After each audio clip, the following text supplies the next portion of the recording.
That's not true. As I've said before, when you look at federal spending, 101, there's two parts of it, right? One is mandatory, which currently is Social Security, Medicare, and Medicaid. There's nothing else in there. And then you get all the other departments of government. And those are done on a discretionary basis. And last year, especially after the disaster of Walter Reed, the VA, through good political pressure, got 16% year-to-year increase. Now, I have a problem with the way the federal government budgets in general, is that they all try to spend their money at the end of the year to try to get more money, which is a problem. But I will protect and preserve that VA money all the time. Now, it's important you know in the context I said this. They asked every candidate in this race, would you support moving VA spending into that Social Security, Medicare, and Medicaid?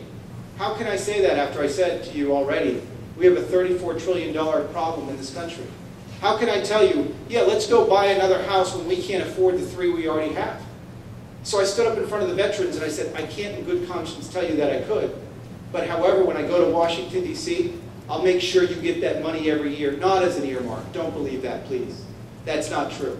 And you know what? Afterwards, a whole bunch of veterans came up to me and said, thank you for being honest. Thank you for answering the question the honest way and not pandering to us. Thank you very much. I'm glad Dean's talking about mischaracterizations, because I think it's true when he says you do need to be honest. And Dean needs to be honest. Dean needs to be honest.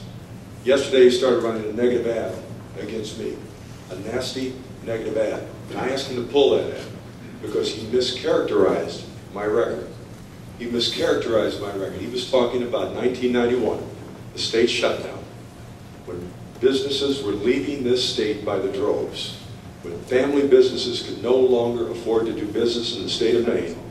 They were leaving the state by droves, Dean. We had to stand up. And I'm going to use a sports analogy because I know Dean understands that. We had to take our best shot. There were 54 Republicans in the House, 13 Republicans in the state Senate. We put legislation forward to cut taxes. We put legislation forward to cut spending.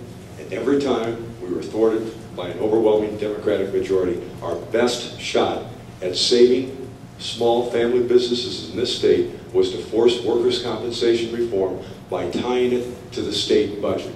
The mischaracterization that Dean is making about my record is that he's accusing me of raising taxes, but he's not giving you the whole story. He's a good salesman. Don't buy the bill of goods. We had to do something for small businesses. The best shot that we had to pass workers' compensation reform was to shut the state government down for 17 days. It was to take a very strong principled stand for small business in the state. We did it.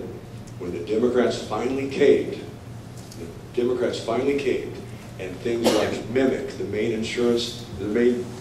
employers mutual insurance company, independent medical examiners, we got put in the workers' comp system. We kicked out the lawyers in the workers' comp system.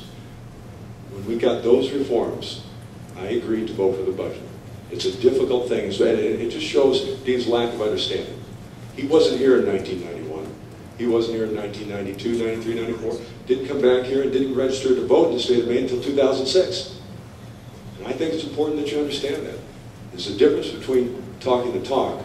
There's a much bigger difference between walking the walk. Thank you. You have 1 minute to respond to that, to rebut.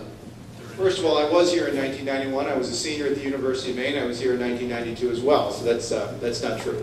The reality is, if you're going to go around the state and say you cut taxes, you've got to look at your record. And it's not a personal attack. It's not. But when you go around saying you cut taxes, you've got to come clean with everybody. And the reality is, you could insert anybody's name in that equation. It's probably served in the legislature when Charlie did, but the reality is they raise taxes. And a lot of you folks who I meet with every single day get frustrated because the Maine Republican Party has learned to call defeats victories, right? And I don't want to do that. When I go to Washington, D.C., I want to stand up for my principles. And I understand there's always going to be political pressures, and that's to be admired. But when it comes down to it, we can no longer in this state afford to call defeats victories. Finally, this is what I've noticed, is when you go out and you take your argument to the people, and you communicate to the people in a Reagan-esque sort of way, and you communicate, hey, look, we don't want any higher taxes. That's when you create political leverage that you can then use against your Democratic opponents. All this parliamentary speak of what went on and who was paying who off and who was dealing who, that doesn't jive with the voters. They don't understand that kind of speak. That's how you have to be as a United States Congressman. You have to be a person of the people. So I will withdraw the ad if you can prove any part of it not to be true. But the reality is Charlie voted to raise taxes in 1991, and I was still here. Thank you. Plan to go to closing statements. You sort of started closing statements, I think, in a sense, in the dialogue that we had there.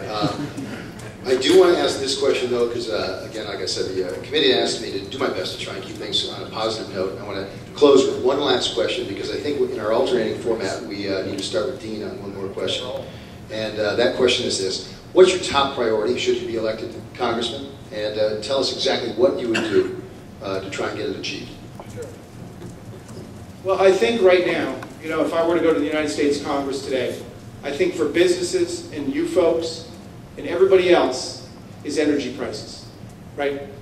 It's energy prices, especially here in Maine.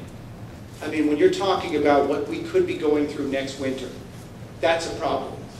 And when you have the environmental lobby that's become so strong that they can shut down the exploration of 86 billion barrels of oil off our own coast, somebody's going to stand up and fight that lobby finally. Somebody has to. Because I talked to lobstermen on Saturday night. Their energy prices are skyrocketing.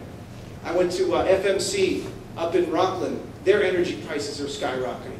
They're getting to critical mass where they can no longer handle it.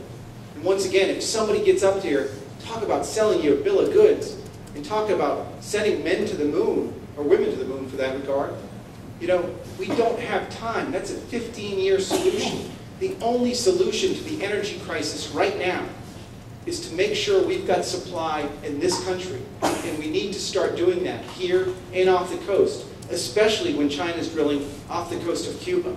That is the top of my priority. But I will tell you this, there's uncertainty throughout the entire world right now, and throughout the entire country. There's uncertainty about our borders as well. Last night, I knew that there was 20 to 40 million illegal immigrants in this country, and guess what? They cost you and I $89,000 over the course of their lifetime to finance them. $89,000. We're adding more problem, more hurt, more humiliation to the Medicare, Medicaid, Social Security, $34 trillion problem we already have. I see all of our situations that are facing us right now as potentially economic. When China holds our debt and can potentially one day say, you know what, I'm pulling all my bonds, I don't want them anymore. We're in a difficult situation. When China is investing 18% year to year in military growth, you've got to question that. When we don't have freedom, when we don't have democracy in the Middle East, and some of the worst people in the world are against us, in our own very UN, we give the UN $5 billion a year. $5 billion a year. And you know what we're getting for it? We're being investigated. Did you know that? We're being investigated for racism in our presidential politics for $5 billion a year. And now on the Human Rights Commission, some of the worst offenders in the world. I've come to learn one thing throughout this race. Yes, I was a salesperson. But guess what? So was Ronald Reagan. He did it with GE. And this job is a sales job. It's about selling the values and your convictions and making sure people understand them. And when I go around this state, and I know throughout this country, a majority of Americans want able-bodied people to work. A majority of Americans want to shut down that border. A majority of Americans want lower taxes. And a majority of Americans are pro-family. A majority of Americans are pro-life. That's what Dean Scontras will do. I will go down there and I will fight for all those values, and I will make sure that they're your priorities as well. Thank you very much.